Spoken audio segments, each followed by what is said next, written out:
Prologue. The vessel, enfolded within its private micro-universe, tumbled silently through the infinite grey void.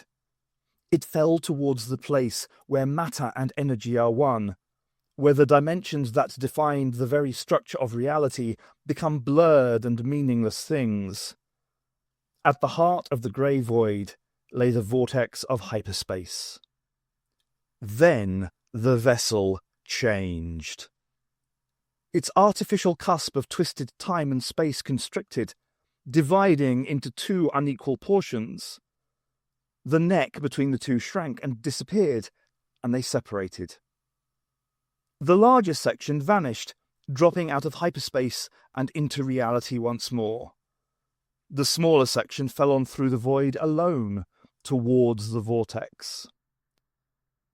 Within one of the compartments of the abandoned subsection, its single occupant laboured feverishly over a tangled mass of complex circuitry that littered the floor. Open service panels and conduits in the compartment's oddly patterned walls showed where cables and servo modules had been torn from their housings. The dim lighting flickered every few moments, causing the worker to glance quickly up at a monitor screen set into one wall, before returning to her task with renewed vigour. Her coldly attractive features were set and implacable, as though by sheer willpower she could force the improvised control board she was assembling to function.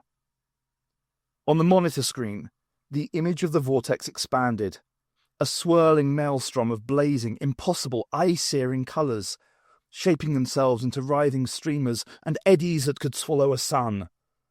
Steadily, inexorably, the fascinating yet terrifying scene grew larger, filling and then overflowing the screen, until all that could be seen was a single dark rent in the boiling energy storms, gaping like a hungry mouth. Then, with a sharp, exultant cry, she was finished. Her nimble fingers danced across the contacts on the improvised panel. On the monitor, the details of the vortex surface slowed their rate of expansion, then started to drift across the screen. The vessel's fall had become a safe orbit about the vortex. For a few moments, she allowed herself the luxury of inactivity, letting the knots of tension untwist within her. It had been a close-run thing, but she had survived, as a superior being always would. He thought he had left her for dead, but he would find out otherwise, to his cost.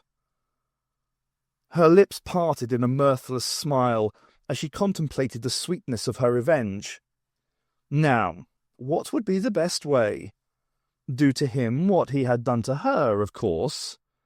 But she would be more thorough than he had been, naturally. He had assumed she was doomed and had left her. Such stupidity, such arrogance.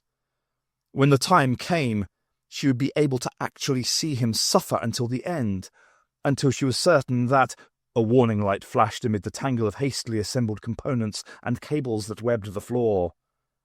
She frowned at this intrusion on her pleasant line of thought, and adjusted the control.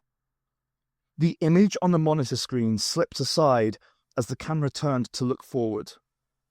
Over the churning, tormented limb of the vortex, silhouetted against the grey of the void, a dark speck had risen, swelling in size even as she watched, resolving itself into a perfect jet-black disk. Something else was in orbit about the vortex with her. In the same orbit, but travelling in the opposite direction. Too late, she started to work the controls, trying to change course, trying to rise above the object that had become a pit of night hurtling towards her crippled vessel. For one terrible moment, the monitor showed nothing but absolute and total blackness. Then, the hole in the void fell on along its endless orbit about the vortex. Alone.